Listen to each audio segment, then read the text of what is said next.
Et c'est toi aujourd'hui, si tu as quelque chose dont Dieu a besoin, tu vas lui donner. Jésus avait besoin de l'anneau de quelqu'un. C'était les 2 anneaux, toute sa richesse, ces 2 voitures. Il ne le connaissait même pas. Quand ils sont venus prendre, il a dit, mais pourquoi vous prenez? Une seule réponse, le Seigneur en a besoin. Ils ont laissé aller. Lorsqu'ils approchaient de Jérusalem et lorsqu'ils firent arriver à Bethphagée, vers la montagne des Oliviers, Jésus envoya 2 disciples. En leur disant, allez au village qui est devant vous. Vous trouverez aussitôt une ânesse attachée et un anneau avec elle. Détachez-les et amenez-les-moi. Si quelqu'un vous dit quelque chose, vous répondrez, le Seigneur en a besoin.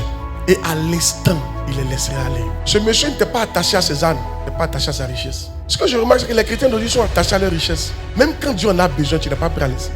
Et tu espères quoi de Dieu? Tout à l'heure, si Ado dit donne ta voiture, tu seras très honoré. Si vous partez tout à l'heure dans la maison d'un ministre qui dit il veut que tu lui donnes 200 000, mais si tu n'as pas, tu vas sortir pour aller prendre crédit pour lui donner. Parce que c'est un ministre qui t'a demandé. Tu es honoré de lui donner. Si c'était un pauvre, tu n'allais pas donner. Le problème, c'est quand vous venez dans la maison de Dieu, vous avez l'impression que Dieu est pauvre. Dieu n'est pas pauvre. La maison dans laquelle vous êtes là, c'est la maison du plus riche du monde. C'est pas un pauvre. Quand il te demande de l'argent là, il n'est pas en train de commander. Donc quand Dieu te dit donne-moi là, c'est parce qu'il veut te bénir. Ne me voyez pas, vous ne me donnez pas. Tout ce qui vient le temps n'est pas pour moi, c'est pour Dieu. Mais pourquoi tu donnes à Dieu et puis tu calcules tellement? Si c'était un chrétien d'aujourd'hui là, Jésus n'allait jamais accomplir sa mission. Moi j'aime les chiens. On m'a donné une petite chienne. Je ne l'ai pas aimée. À cause de son comportement.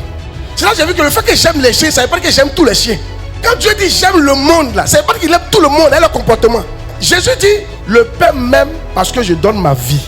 Pour Jésus, il y a une raison pour laquelle Dieu l'aime. Toi, quelle est la raison que tu as donnée à Dieu pour qu'il t'aime? Les gens pensent que Dieu les aime comme ça, sans raison. Dieu aime le monde, mais tu dois faire quelque chose pour lui, pour qu'il t'aime personnellement, afin de te bénir. J'ai pas dit que Dieu déteste les gens. Dieu aime tout le monde.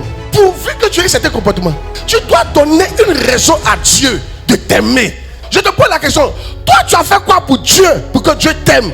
Jésus a donné sa vie parce que Dieu en avait besoin. Dieu dit, je vais sauver l'homme, mais il n'y a personne. Jésus dit, je donne ma vie. Je t'aime, mon fils, pour ça.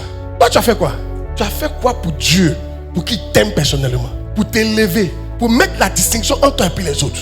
Tu es prêt à faire les choses pour les autres, mais pour Dieu, parce que Dieu m'aime, Dieu aime tout le monde. Frère, Dieu aime le monde. Il n'a pas dit qu'il aime tout le monde. Attends, même le fils de l'homme a dû faire quelque chose pour que son père l'aime. Et nous, le fils de l'homme, il n'a jamais péché, mais pour que son père l'aime d'une certaine manière, il a dû donner sa vie. Pour que Dieu t'aime, tu vas devoir donner quelque chose à Dieu. Tu vas devoir faire quelque chose pour lui. Gagner des âmes, donner ta vie, donner ta maison. Certains d'entre nous, pour que ta maison abrite une cellule, tu n'es pas prêt. Que Dieu nous aide.